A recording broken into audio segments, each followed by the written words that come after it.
Todo empezó en 1970 en Gijón, España. Luis Enrique Martínez García nació en el seno de una familia de clase media, una familia normal, de barrio, sin conexiones en el mundo del fútbol profesional. Sus inicios en este deporte tuvieron lugar en el equipo de fútbol sala del colegio Elisburgo. A los 11 años ingresó a la escuela de fútbol de Mareo, la cantera del Sporting de Gijón.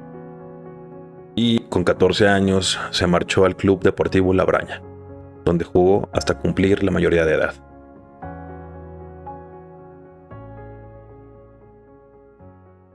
De cara a la temporada 1988 y 1989, el Sporting decidió recuperarlo a su filial en la tercera división. Su debut en primera división se produjo en el 24 de septiembre de 1989, jugando como locales en su estadio El Molinón. Aquí les va un dato que no muchos conocen. En el Sporting de Gijón había un jugador mexicano llamado Luis Enrique Flores, conocido como, adivinen, Lucho. Ese jugador asistió con la selección mexicana en el Mundial de México 1986 y fue de los primeros mexicanos en destacar en Europa. El joven Luis Enrique estaba en la cantera en esa misma época y como compartían nombre, sus compañeros lo empezaron a llamar igual. Así nació el apodo que lo acompañaría toda su vida. Pasó el tiempo y entonces llegó el momento que lo catapultó. En la temporada 1990-1991, jugando como delantero, metió 14 goles. Y además clasificó el Sporting a la Copa de la UEFA, con un gol en el último partido de la temporada, jugando contra el Valencia en el Mestalla. Ese rendimiento hizo que el Real Madrid pusiera los ojos en él. En la temporada 1991 ficha por el club merengue.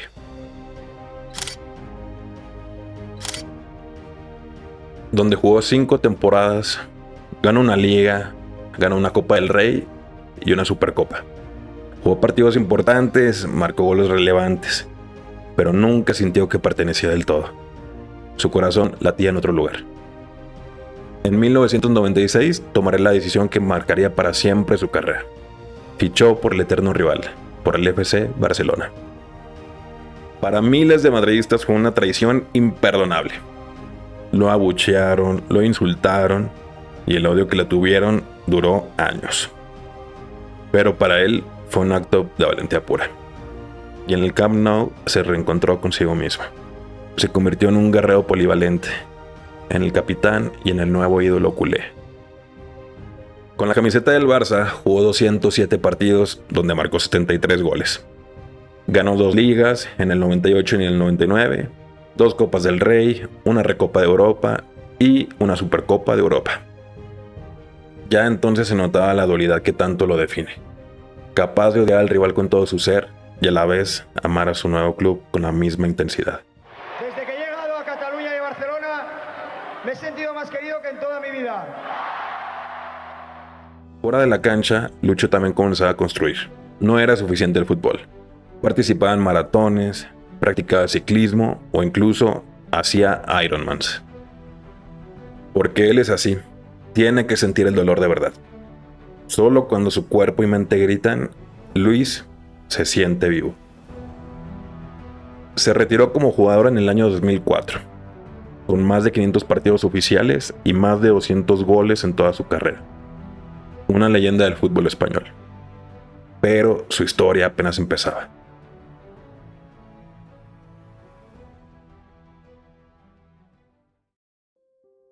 En 2008 comienza su segunda vida, pero ahora como entrenador. Empezó desde abajo, dirigiendo al Barcelona B. Entre el 2008 y 2011 logró el ascenso a la segunda división en el 2010. Y también consiguió la mejor clasificación histórica de la filial en esa categoría, alcanzando el tercer puesto en el 2011. Desde ahí ya se veía su estilo. Intensidad, posesión, presión alta, exigencia total. Durante este increíble arranque como entrenador, un club italiano se interesó en él. 2011 llega a la Roma. Todo pintaba que tendría una excelente gestión como entrenador, ya que sería recibido en un club italiano con grandes figuras como Francesco Totti, Daniel De Rossi o el argentino Eric Lamela. Pero para nada fue así, fue todo lo contrario. Se vivía un vestuario caótico y eso generaba resultados irregulares. Una temporada fatal donde terminaron en la posición número 7 de la Serie A. En la Copa Italiana fueron eliminados por la Juventus en cuartos de final. Y para rematar fueron eliminados en los playoffs de la Europa League. Primer tropiezo real como entrenador y llegaron las críticas que le dolieron en el orgullo. Dudas que lo obligaron a mirarse por dentro y decidir marcharse de Italia al terminar la temporada. Pasó un año y en la temporada 2013-2014 regresa a España, ahora dirigiendo al Celta de Vigo. En esa temporada lo dejó en la 9ª posición, con 49 puntos, donde se miraba un fútbol atractivo y demostrando el estilo de Luis. Aún así, siguieron sin llegar los títulos. Termina la temporada en ese club y con una rueda de prensa se despide. Para solo 3 días después, en mayo del 2014, regresar a Barcelona, pero esta vez ahora como entrenador del primer equipo. Muchos lo veían como un riesgo, un director técnico con poca experiencia en la élite, sin tanta carrera ni tantos logros, pero él tenía fuego adentro, un fuego que venía de años de cruzar fronteras, de buscar el dolor y de construir en silencio cuando nadie miraba. Temporada 2014-2015. Messi, Suárez, Neymar. Todos en un mismo equipo. Luis Enrique los organizó, los disciplinó y los hizo un colectivo. Y lo que vino fue historia pura. Llega el triplete. Liga, Copa del Rey y la joya de la corona, la Champions League. Final de Champions League en Berlín. Victoria ante la Juventus. Un equipo impecable e implacable. Simplemente una noche mágica. Nada que hacer para el equipo italiano. Hay una imagen de esa noche que hay que mencionar. Luis tenía una niña pequeña que se llamaba Shana. Esa noche se le vio plantando una bandera del Barcelona en el césped junto a Luis Enrique. Una imagen muy bonita, de la cual creo que para Luis vale más que cualquier título. Bien pocos sabrán por qué. Para darnos una idea del triplete que logró Luis, este lo logró con 50 victorias en 60 partidos. Y Guardiola con su triplete en el 2009 lo consiguió con 43 victorias en 62 partidos. Luis Enrique no solamente también lo consiguió, lo hizo mejor. Entre el 2014 y 2017 conquistó 9 títulos con el Barcelona. 2 ligas, 3 Copas del Rey, una Champions, una Supercopa de Europa y un Mundial de Clubes. Estaba en la gloria absoluta. El vestuario lo respetaba, y aunque por su carácter directo, esto a veces generaba roces. Pasó el tiempo y en el 2017, ya habiéndolo logrado todo, decide marcharse del Barcelona. Quería nuevos desafíos, esa hambre de triunfo que tanto lo caracteriza. Lo que no sabía era lo que venía. Julio del 2018. Toma las riendas de la selección española. Todo parecía encaminado hacia un nuevo ciclo exitoso. Pero al poco tiempo, a menos de un año de haber comenzado con España, en marzo del 2019, Luis Enrique deja la selección. Sin dar muchas explicaciones, solo dijo: me voy por motivos personales. Nadie sabía el por qué, muchos suponían, pero nadie sabía la realidad. Y es que a Luis le llegó una noticia que lo destrozó totalmente. Su hija Shana, nacida en el 2009, fue diagnosticada con osteosarcoma, un tipo de cáncer muy duro y muy cruel. Lucho se encerró con su familia. Sufrió en silencio como siempre lo hace, pero el hombre de hierro se quebró. 5 meses de lucha intensa. Hospitales en Barcelona, quimioterapias, noches sin dormir, un dolor infinito viendo cómo su niña peleaba con una fuerza que nadie debería tener a esa edad. Entonces llegó el día, 29 de agosto del 2019. Shana parte de este mundo. Tenía solo 9 años. Pasaron unos cuantos días y Enrique publica en sus redes un comunicado muy breve. En su comunicado decía que Shana había luchado 5 meses intensos contra esta enfermedad, que había vivido rodeado del amor de su familia y que había sido fuerte hasta el final. Pero detrás de este comunicado había un padre roto en 1000 pedazos. Este es el punto cero en la historia de Luis Enrique, el momento más bajo de su vida, en el abismo absoluto. El instante en el que parecía que todo lo que había logrado no había servido de nada. Años después compartió algo que duele en el alma y sana al mismo tiempo. Yo me puedo considerar afortunado o desgraciado. Yo me considero afortunado, muy afortunado. Bueno, mi hija vino a vivir con nosotros 9 años maravillosos. Tenemos 1000 recuerdos de ella, vídeos, cosas. Mi madre no podía tener fotos de Sana. Hasta que llegué a casa y le dije, ¿por qué no hay ninguna foto de Sana, mamá? No puedo. Mamá, tienes que poner a Sana. Sana está viva. En el plano físico no está, pero en el plano espiritual está, porque cada día hablamos de ella y nos reímos y recordamos. Porque yo pienso que Sana todavía nos ve. ¿Cómo quiero que Sana piense que vivimos esto?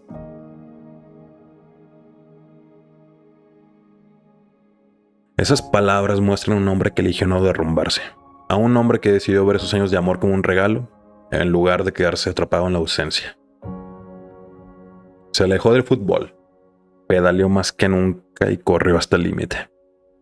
Sufrió físicamente para procesar el dolor que su alma tenía. Porque así es Luis Enrique. Convierte el sufrimiento en disciplina. Convirtió el vacío más oscuro en resiliencia. Noviembre del 2019. Volvió a dirigir a la selección española. Y aquí hay algo importante que entender. No volvió porque ya se sintiera bien. Volvió porque eligió seguir. Y eso es muy distinto. Esa es una forma de honrar a los que ya no están.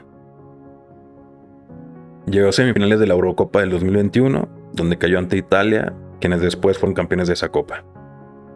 En Qatar del 2022 se eliminaron a Alemania en fase de grupos, y tras pasar los octavos de final, quedaron eliminados en cuartos ante Marruecos, pero con una muy buena exhibición de España.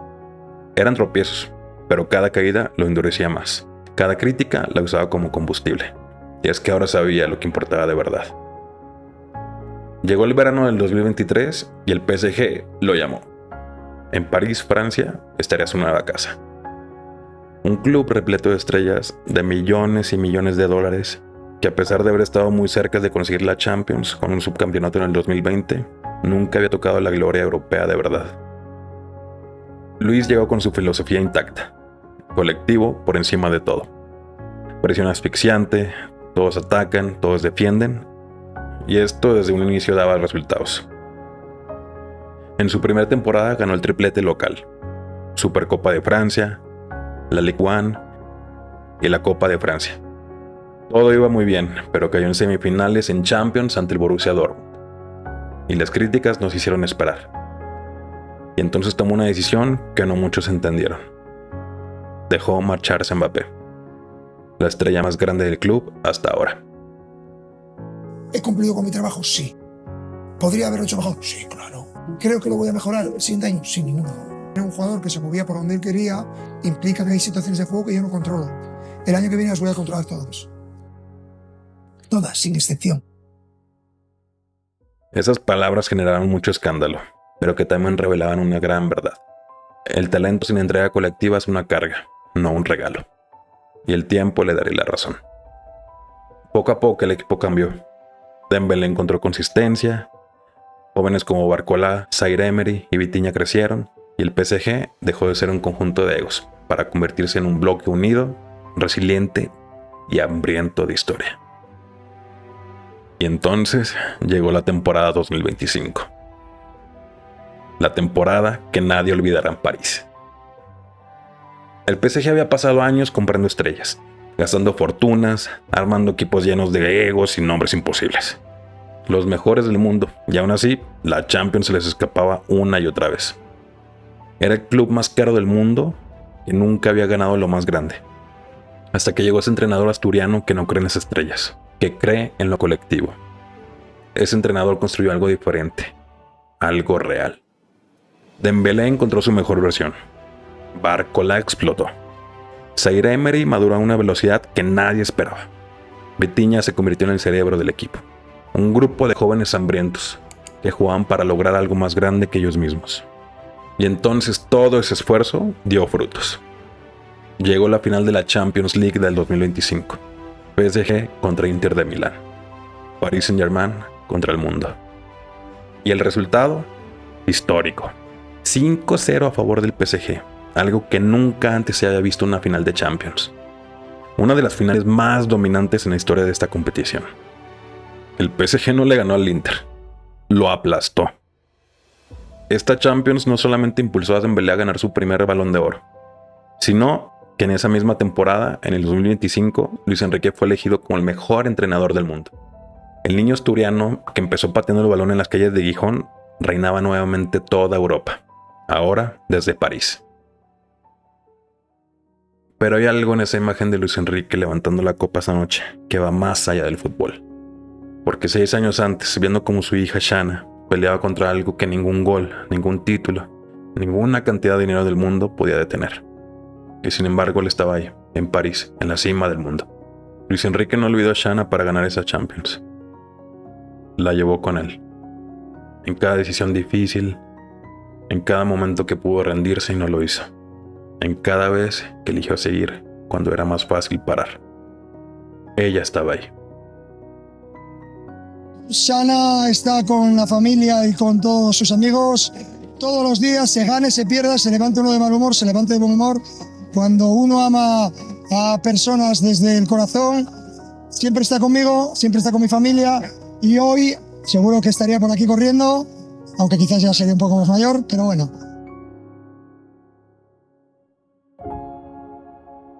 Hay cosas de Luis Enrique que lo hacen único más allá del fútbol. Camina descalzo a veces, completa Ironman mientras dirige estrellas millonarias. Es directo y a veces brusco. No negocia con egos vacíos. Y eso le ha costado enemigos, pero también le ha ganado la lealtad de quienes entienden su visión. Fuera del campo es discreto y familiar. Y es que la palabra que más viene a mi mente mientras cuento su historia solamente es una: resiliencia. Al final, la historia de Luis Enrique nos deja una lección que cala hondo. En un mundo obsesionado por el éxito fácil, con los likes y los egos inflados, él apostó por lo difícil, el sufrimiento compartido, la disciplina brutal y el colectivo que remonta incluso cuando duele en lo más profundo. Cruzó del Madrid al Barcelona y sobrevivió al odio. Fracasó en la Roma, en la selección y en su primera etapa en el PSG. Tocó el punto cero en su vida en el 2019 y se levantó una y otra vez. Perdió a su hija Shana y eligió recordar los 9 años de amor en lugar de quedarse estancado en la ausencia. Hoy, fecha que grabo este video, Luis y el PSG se encuentran en finales de Champions League. Solamente el tiempo nos dirá si logran una nueva odisea. Este fue el punto cero de Luis, el momento más bajo en su vida y el punto de partida para su mayor reconstrucción.